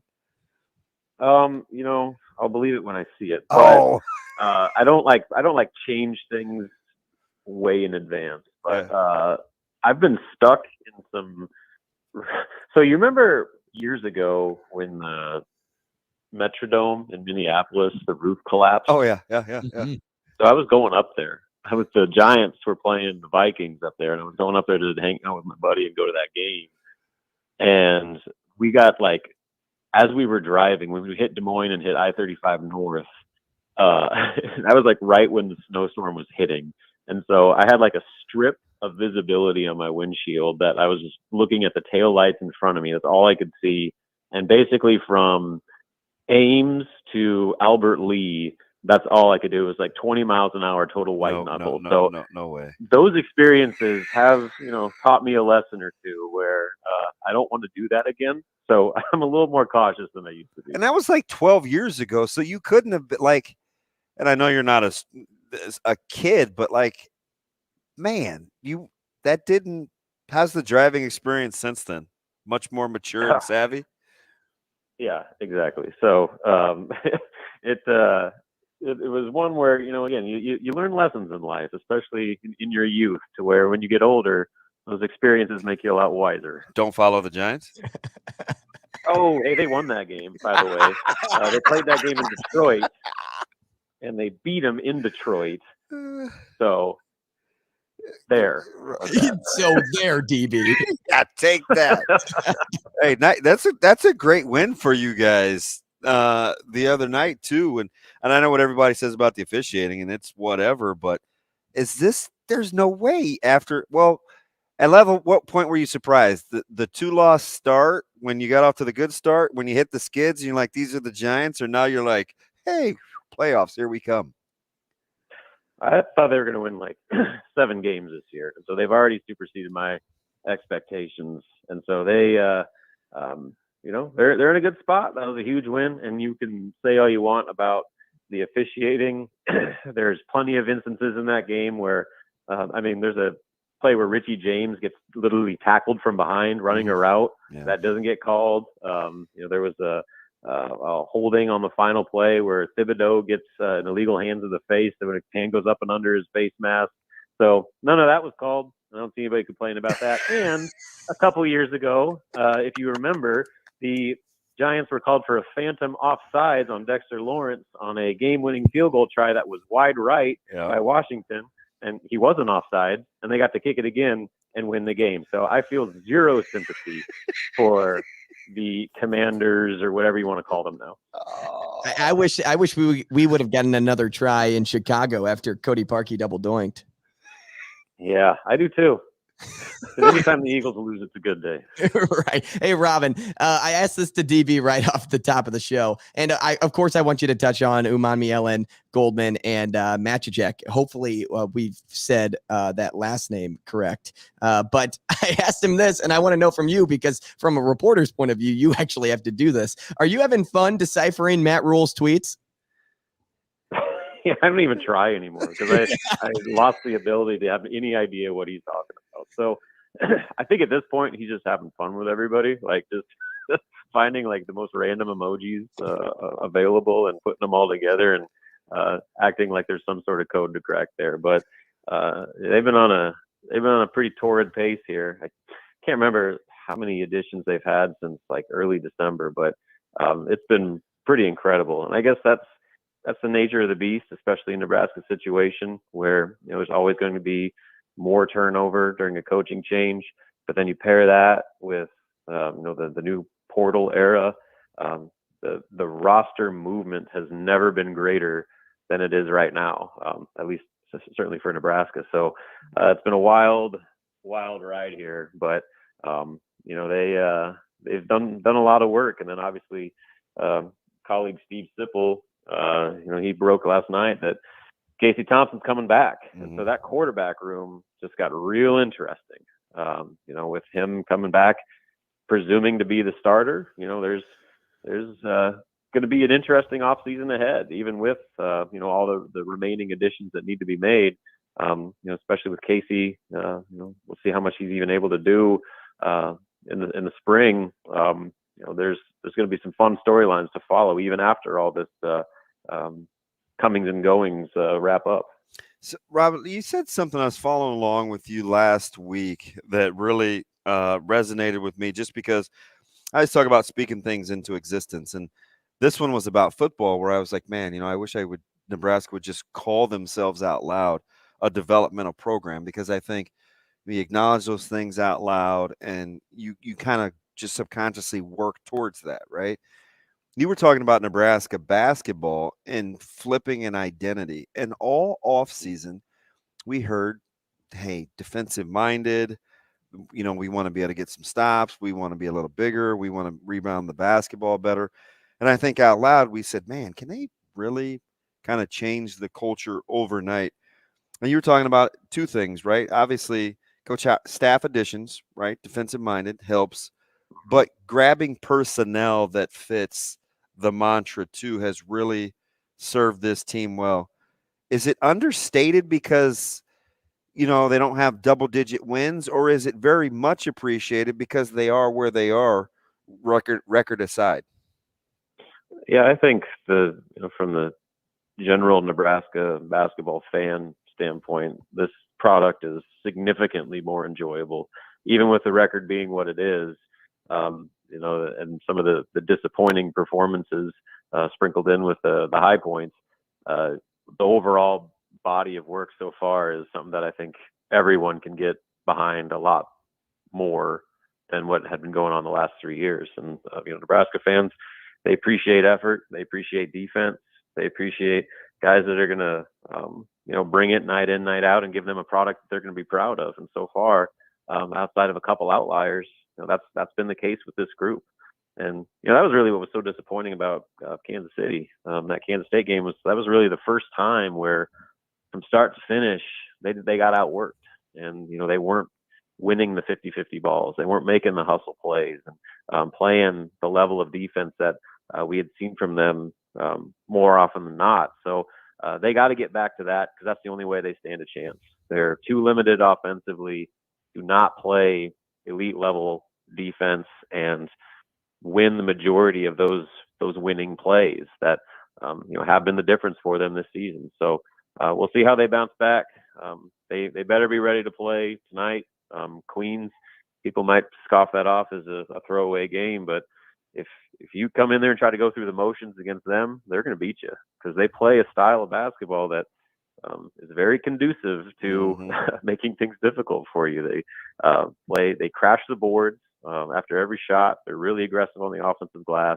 They shoot threes really well, and they get to the free throw line at an extremely high rate. So Nebraska better be locked in. Otherwise, they could potentially find themselves in a very difficult situation going into the holidays. Who's guarding Dye?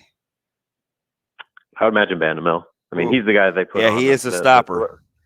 Whoever the best guard is, Bandamel is going to be on him. So he's been extremely good at that, as far as shutting down high-level guards. So that's where it's going to start. He's going to take the head of the snake, and if he does his job, and the they're jumping passing lanes and doing all that and playing the type of defense that they normally play, I think they're going to be in a good spot. But they got humbled in a big way, where Kansas State basically beat them at their own game and beat them soundly. Robin, Interesting with that line only being 10, isn't it? I don't know. I thought 11, maybe moved to 10, but again, they're like people. I think just don't know about Queens, but they're tough. I mean, they beat a Marshall team that's only got 2 losses on the year. Oh, see, now I was feeling good. Andrew and I were laughing. We love travel stories and driving, and now I'm like a little trepidation. Look, in my preview story today, I picked Nebraska to win by 13, so I got them covered. Yeah, check out his preview story. That's the great Robin Washut. Thanks, Robin Washut. We appreciate your time. He is the Nebraska senior team writer for Husker Online. That's where you can find that. But coming up next, we wrap things up with our guy, Joel Lorenzi of the Omaha World-Herald. We'll get the inside scoop on Creighton basketball next on Coffee and Cream.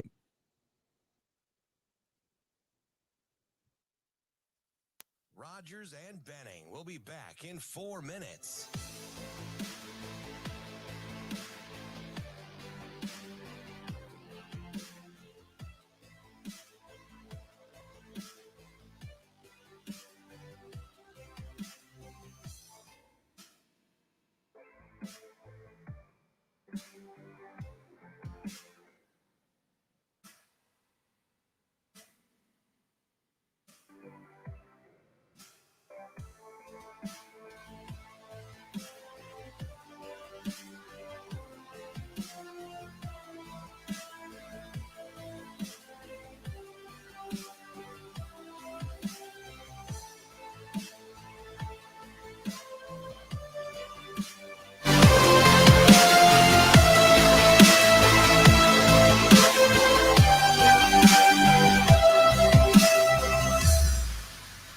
Rogers and Benning will be back in 3 minutes.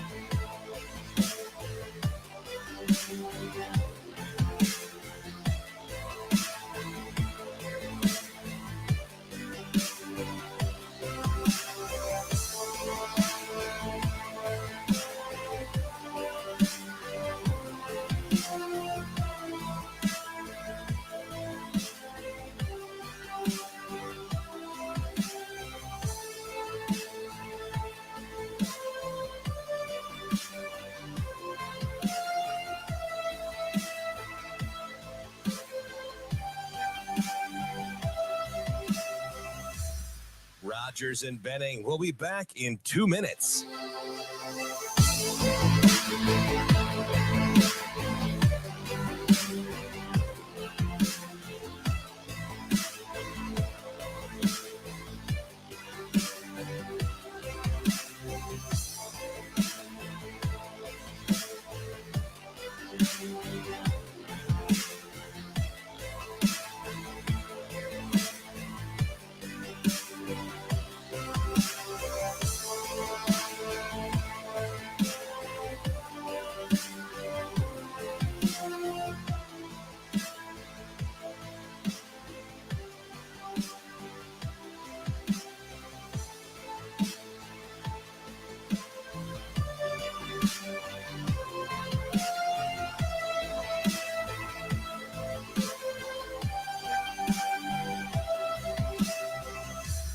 Rogers and Benning will be back in 1 minute.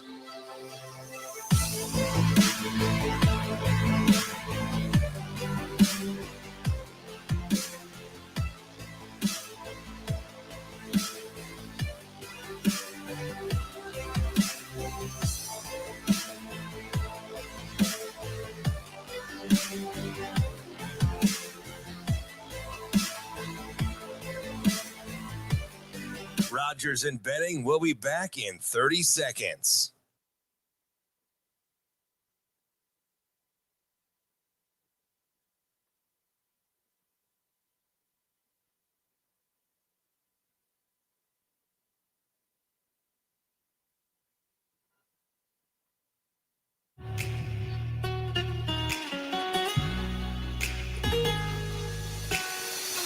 Coffee and Cream with Rogers and Benning on Hail Varsity Radio. We are back. Coffee and Cream in the morning on Hail Varsity Radio, powered by Currency. Damon Benning, Andrew Rogers here with you as we are every morning, Monday through Friday, and we appreciate you joining us. It is our last segment of the hour, and I don't think there's a better way we can close it out than talking with our guy, Joel Lorenzi, Creighton beat writer for the Omaha World-Herald. Joel, good morning. What's going on, man? Joel, you seem a little tired too. He's a self-admitted non-morning guy, so we may be getting him going early. Yeah, my night ended probably like 4 hours ago. So. Wait, what? 4 hours ago? What? This is the life of basketball beat writer, man. I've come to accept it. There wasn't even really anything good going on in the NBA. The Suns had dusted off the Lakers by halftime. You could have hit snooze. Well, yeah, but then you get to watching games back that you missed, and games from a couple of days back, or you get to play in 2K. I've actually found you get to play in 2K. 2K is like obviously it's like a great pastime for any fan, but I actually found like 2K's really helped me. With like coverages and stuff, like in the weirdest way, like it's really helped me understand basketball more. Hey, I'm with Joel when he says that. I mean, 2K helps so much when it comes to things like that. But even like for me, like I used to practice broadcasting on 2K. Like I would mute the TV and I would actually broadcast the games. And it helped me learn a bunch of players in the NBA. It's kind of fire. I like that. Joel, it's something or nothing before we get to Creighton. That a team that's in the 12th spot, my Lakers, with 13 wins, that's only 6 less than the team in the top spot, the Memphis Grizzlies. Yeah, that gap is further than you think, Dane. Especially with AD out, man. Like it's for sure. I mean, I watched that game the other night where they beat the Wizards. By that loose ball, like at the end of regulation. And that was a rough way to win. That's a tough way to lose for the Wizards. If they got to pull it out like that, I mean, granted, it's the Wizards. But if they got to pull out wins like that, it's going to be a rough month. I'm fully prepared. I'm fully prepared to try to just be around the 11-10 spot in a month when he comes back, if that. Well, you're gonna have to hold on strong, man. I kind of gave up on them. I'm not gonna lie, man. Hey, Joel, let's talk Creighton here and some parts of your story. Prior to the Marquette game, you had mentioned that Sharif Mitchell, Ryan Nembhard both said this team needs to play with more heart and more will. And after what we saw at Marquette, it's pretty apparent we haven't seen strides in either of those points. What's missing? What else can they do? They tried to speak it into existence. Now, how do they actually get it? Yeah, like you mentioned, no strides, right? Like we actually probably saw in that Marquette game, probably their peak in terms of just, I hate to say it, but getting punked. They got bumped out their spots quite a bit in that game. And you saw that they were visibly uncomfortable as the game went on. And, it started to affect their half-court sets. You could see the energy wasn't the same. And, during this past stretch of the 6-game losing streak, like, you've kind of seen performances like that where they're not dialed in for all the 40 minutes. But for them to be like visibly bothered by the contact at a certain point and just fold under Marquette's defense, and Marquette was like they weren't even a top 60 defense. Like they were right outside the top 60, which is still good relative to the country, but they played way better defense than that, right? I mean, Arkansas was a top 10 defense when they knocked them off, and obviously they've shown themselves in the stretch, but for them to fold like that against that defense relative to the ones they've already seen, I mean, they've seen the country's best defenses. That really shocked me, man. It was a real low for them. Joel, more surprised in the style of the game, so keep that in context. Not necessarily the number 18 in terms of turnovers, because that's way too many. But in a game in which there was a lot of touching and grabbing and knocking off of spots, Creighton only shot 5 free throws. So was it the lack of foul attempts or how the turnovers came that has got your attention the most? The turnovers, because I really wasn't too surprised with the free throws. I mean, maybe in any other game, any other day, the refs maybe call a couple of those, but a lot of those would be on the floor now with the shooting fouls because they only reached a certain point. They didn't generate a lot of paint touches with the way they were playing, and you saw like a lot of like in that first half, there's a lot of Baylor Sharman, and so in the second half when they tried to get him going. I thought that was weird because there's plenty of possession where he tried to do it himself and I guess draw the defense, even though they only needed one guy by the time the second half came around to really bother him. And so you just saw these guys couldn't initiate the same and they weren't generating the paint touches. So I'm really not surprised at the free throws, but the turnovers, the way you saw at points where there wasn't any movement and guys were, watching Baylor Sharman try to initiate and maybe not complicate his space or just, lost after a certain point. You mentioned how the turnovers, they kept getting worse.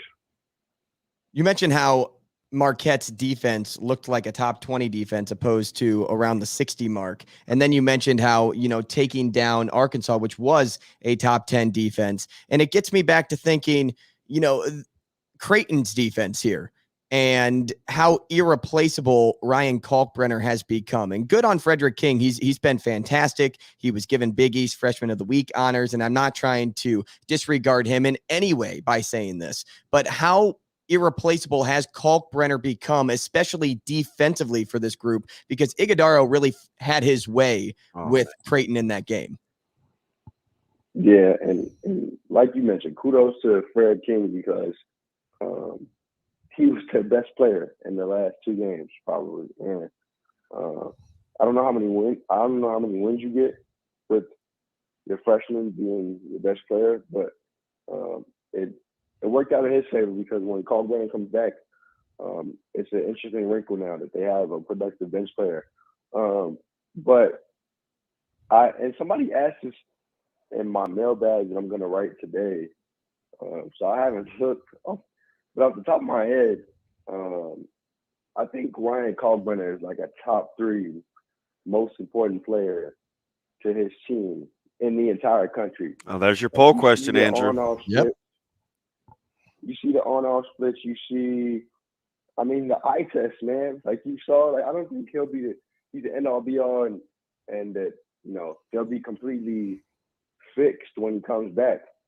But even in Fred King, like people keep pointing to Fred King's numbers, but there's certain intangible things that Kalkbrenner does on possessions that Fred King just isn't capable of, not just because of his frame and the difference in wingspan and whatever, but because of the experience and Kalkbrenner's ability as a drop big and, as a roller, like the attention, he was shooting 76% before he stopped playing. Like the attention that he drives is a whole game changer for them on offense. Andrew, I'll let you reset it, but full disclosure, I thought Andrew was being a little over the top with the poll question because one of the answers with Kalkbrenner, he said if he comes back and has success, is he the most important to his team? Too many to tell, or I can't remember what the other one was. And I said top 10 for sure, like not the best or the most. I at first blush, I was like, wow, really? But you're getting ready to support that, huh? Yeah, top 10 easily. I thought off the top of my it's a wrap.